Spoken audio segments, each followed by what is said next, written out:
1월 10일 말씀 묵상하겠습니다. 하나님 감사합니다. 우리를 사랑하여 주셔서 감사합니다. 우리를 사랑하셔서 이 땅에 예수 그리스도를 보내주시고 우리를 구원하여 주셔서 감사합니다. 이제 하나님의 백성으로 믿음의 삶을 살아가는 저희 모두가 되게 하여 주시옵소서. 예수님 이름으로 기도했습니다. 아멘.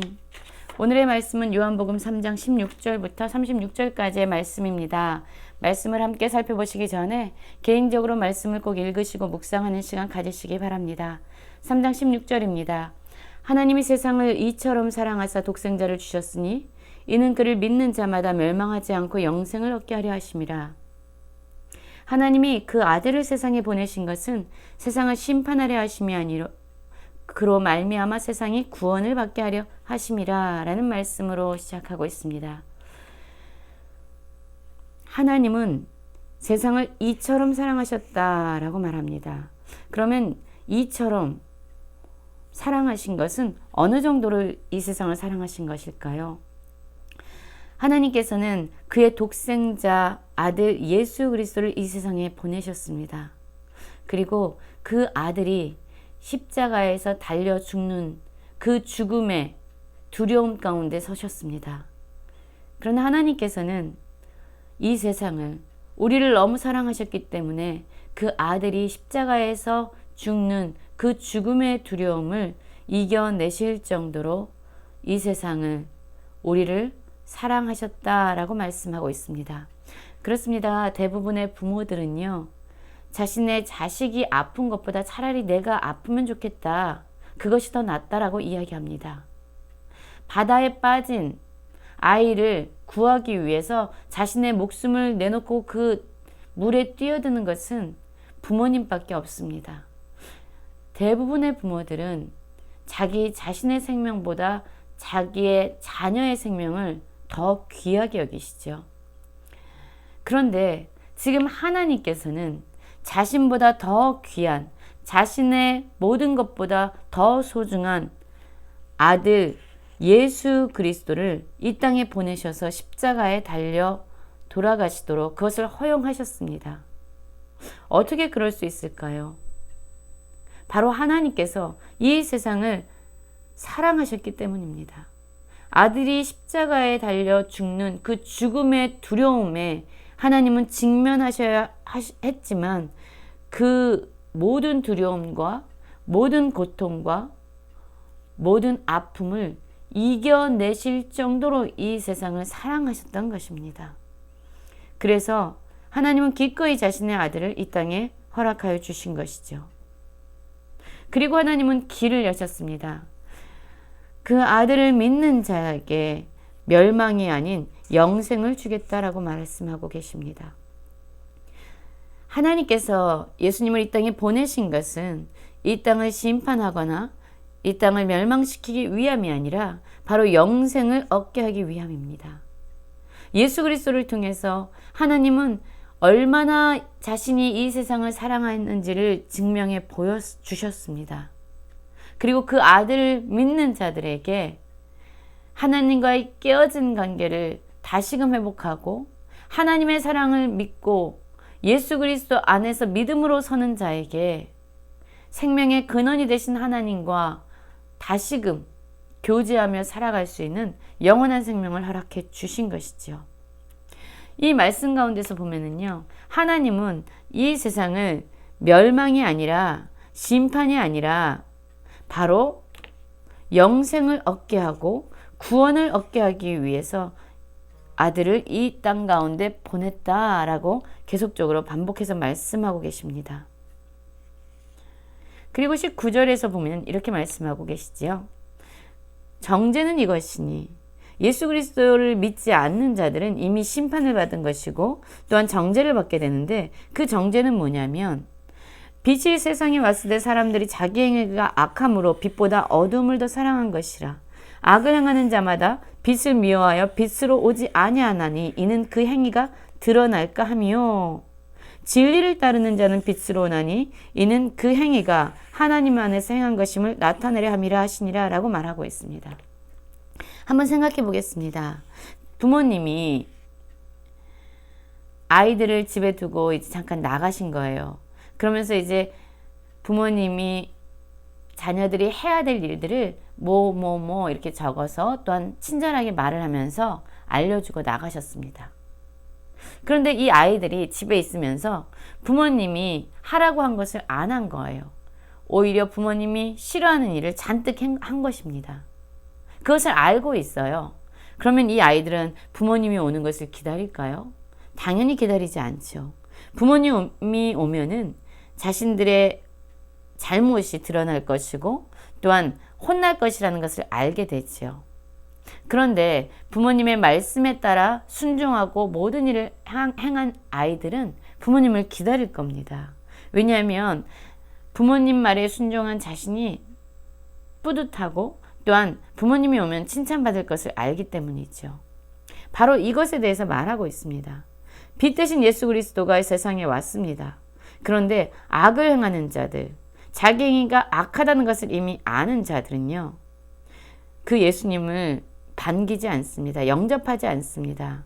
왜냐하면 그들은 스스로 자신이 얼마나 악을 행하는지 알고 있고 또한 그 빛으로 말미암아 자신의 행위가 드러날 것이 두렵기 때문입니다.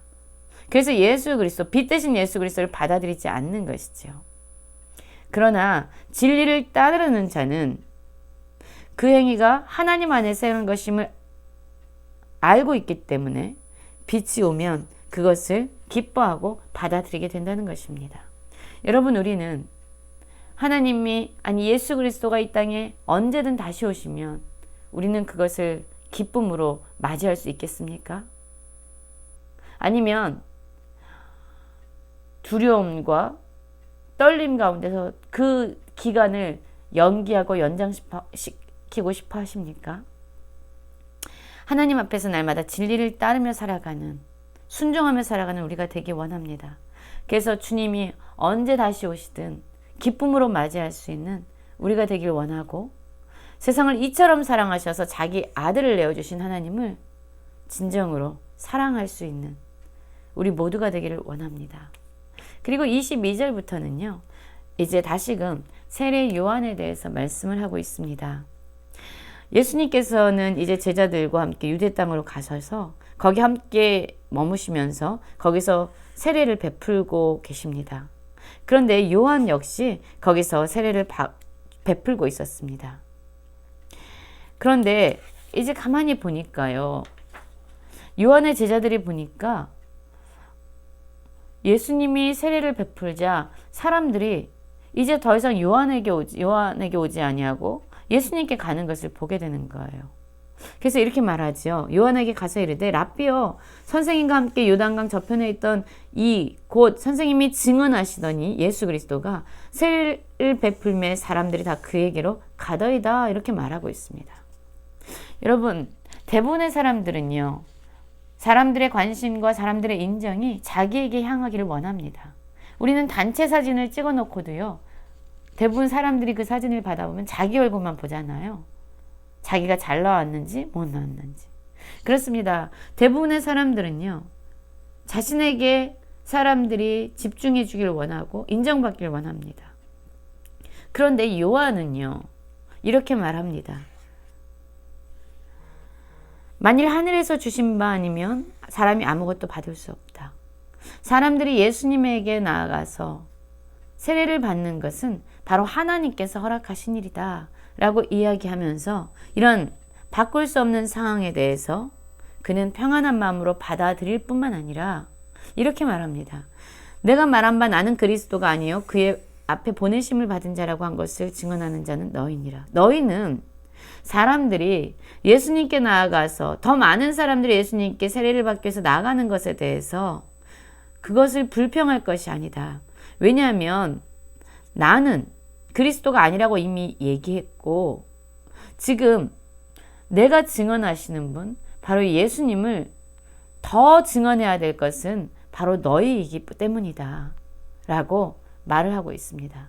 그리고 그는 지금 신랑 되신 예수 그리스도와 함께 있는 것으로 기쁨이 충만하다라고 이야기하면서요, 이 30절을 말씀합니다. 30절은 이렇게 말하지요. 그는 흥하여야 하겠고 나는 쇠하여야 하리라. 그렇습니다. 세례 요한은요, 진정 겸손한 사람이었습니다.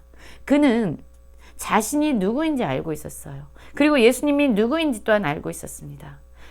또한 자신의 사명은 예수 그리스도의 길을 예비하기 위해서 온 광야에서 외치는 소리라는 것을 그는 분명히 알고 있었습니다.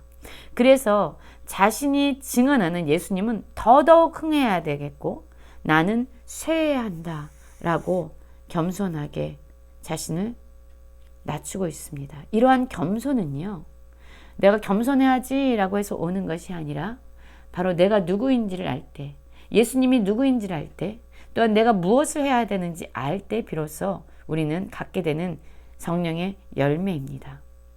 이 세례 요한은 예수 그리스도야말로 하나님께서 보내신 분이고 또한 이 세상의 모든 것을 다스리시는 진정한 주인이라는 것을 알고 있었습니다. 아들을 믿는 자에게는 영생이 있고 아들에게 순종하지 아니하는 자는 영생을 보지 못하고 도리어 하나님의 진노가 그 위에 머문다. 그렇습니다. 영생은 하나님이 세상을 이처럼 사랑하사 독생자를 주셨고 예수님을 믿는 자에게 허락되는 것이다. 예수님을 믿는 자가 얻게 되는 것이다 라고 우린 3장 16절에서 같이 살펴보았지요. 그렇습니다. 다시 한번 말씀하고 있습니다. 아들을 믿는 자에게 영생이 있다. 아들에게 순종하는 자에게 영생이 있다 라고 말하고 있습니다. 오늘 하루를 살아가실 때에 진정 하나님이 우리를 얼마나 사랑하는지를 깨닫기 원합니다. 우리를 사랑하셔서 보내주신 예수 그리스도를 온전히 믿고 예수 그리스도의 말씀에 순종함으로 말미암아 세례 요한과 같이 겸손한 심령으로 살아가는 우리 모두가 되기를 간절히 기도합니다.